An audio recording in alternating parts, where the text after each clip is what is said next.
Okay, welcome back. So we're on our last dot point for this first section, the Bolshevik consolidation of power. And tonight we'll be learning about the Treaty of Brest-Litovsk, the Civil War of 1918 to 1920, and the NEP. So, firstly, the Treaty of Brest-Litovsk.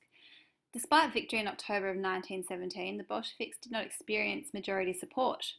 Lenin resisted coalitions with other parties as he felt that this would compromise the Bolsheviks and prevent their success of their policies. And this was clear in his treatment of the Constituent Assembly when he dissolved them in January of 1918. So despite having won, Lenin's firm stance meant that civil war was inevitable.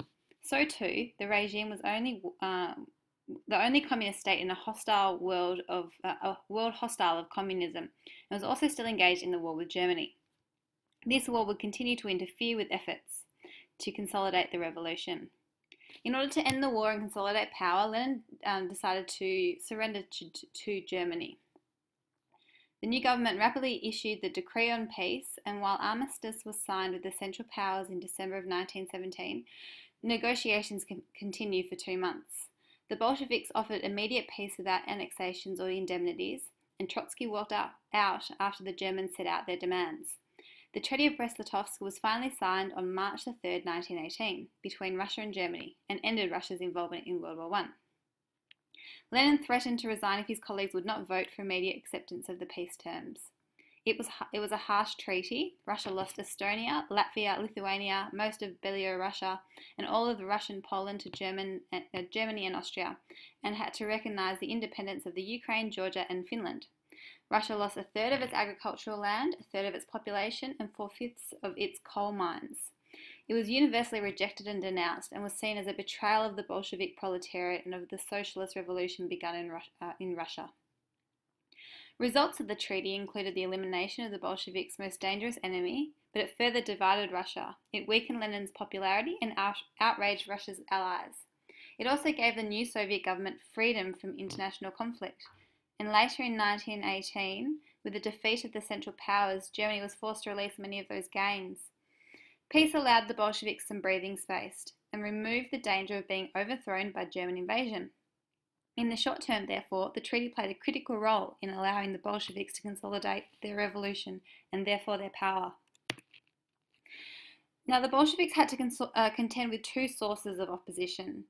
Firstly, on the domestic front, it primarily stemmed from the Mensheviks and the social revolutionaries, as well as land and factory owners who had had their property seized. On the international front, it was in the form of counter-revolutionary forces who were supported and supplied by the Allies. The Allies feared that communism would spread and wanted Russia back in the war. This fear, as well as Lenin's refusal to repay war loans, saw the Allies intervene in Russia.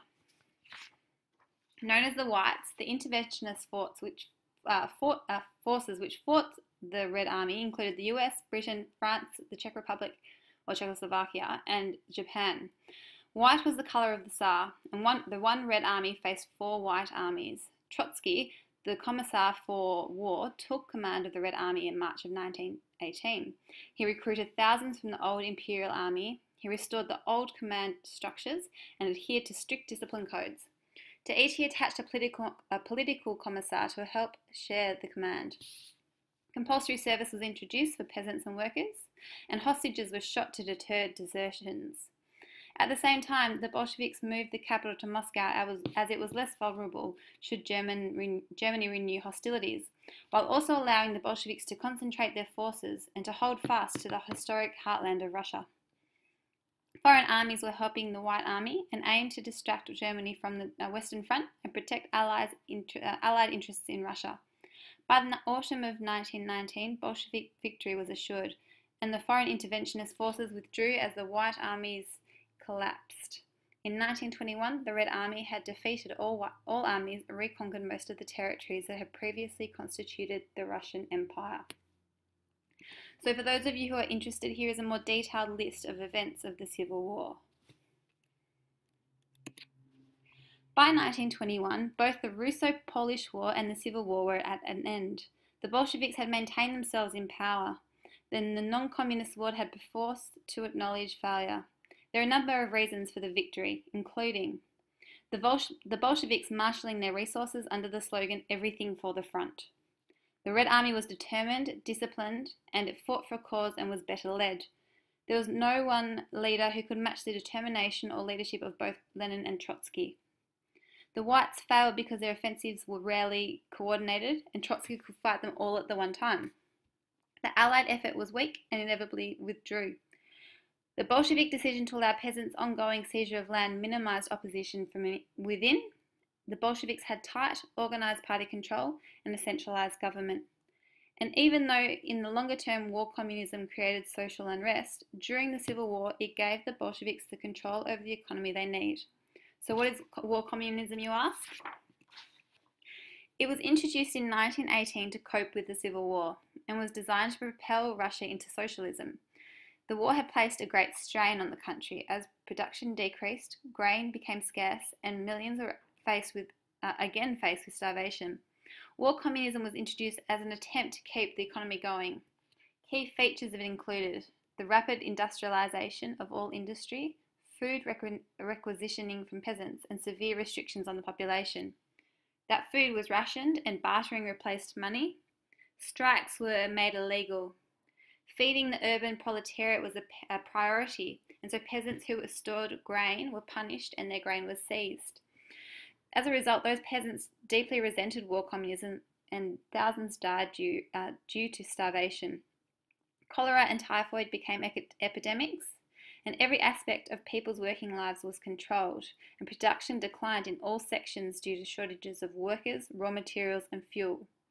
It failed to successfully introduce communism and resulted in total near collapse of the Russian economy. It also created hostility towards the Bolshevik government. So many uprisings occurred, including the sailor uprising from the Kronstadt naval base during February to March of 1921, who mutinied in support of striking workers in the cities as they were dissatisfied with the government and and wanted to end grain requisitioning, have greater freedom and return to a broad-based government rather than the small elite. The Red Army was sent to suppress the revolt, while Cheka followed behind with instructions to shoot anyone who hesitated to press the assault. And we now at our final topic, the NEP, or New Economic Policy. As a result of the rebellions post-Civil War, Lenin was convinced that changes need to be introduced. At the 10th Congress of the Communist Party, held between the 8th and 16th of March 1921, he put forward the NEP. It included the following: grain requisitioning would be ceased. Peasants would be permitted to sell their goods for a profit, however had to pay an agricultural tax. Ordinary people were allowed to open small businesses. Money was reintroduced and workers paid in cash rather than goods. Trade unions were given limited freedom. Hours of work were shortened. Banking, big business and international trade all continued to be controlled by the government. The NEP eased tensions and led to an improvement in the economy. It demonstrated Lenin's flexibility. Some saw this policy as a step backwards and one which created small capitalists, or NEP, N-E-P-M-E-N, and failed to address the biggest challenge, the modernisation of the nation's economy and the advance towards socialism at the same time. However, historians suggest that despite its weaknesses, the NEP should have continued, but that neither Lenin nor his party would abandon their aims. What it did was offer breathing space, and this was to be done by increasing production at all costs. It was considered the most false and ambiguous of all Soviet periods, and it was a far cry from the ideals of Karl Marx and from mainstream socialism. Lenin had used revolution of the bourgeoisie to seize power himself. By his very seizure of power, the Bolsheviks were now committed to many things they had not previously supported, including a lessening of internal democracy.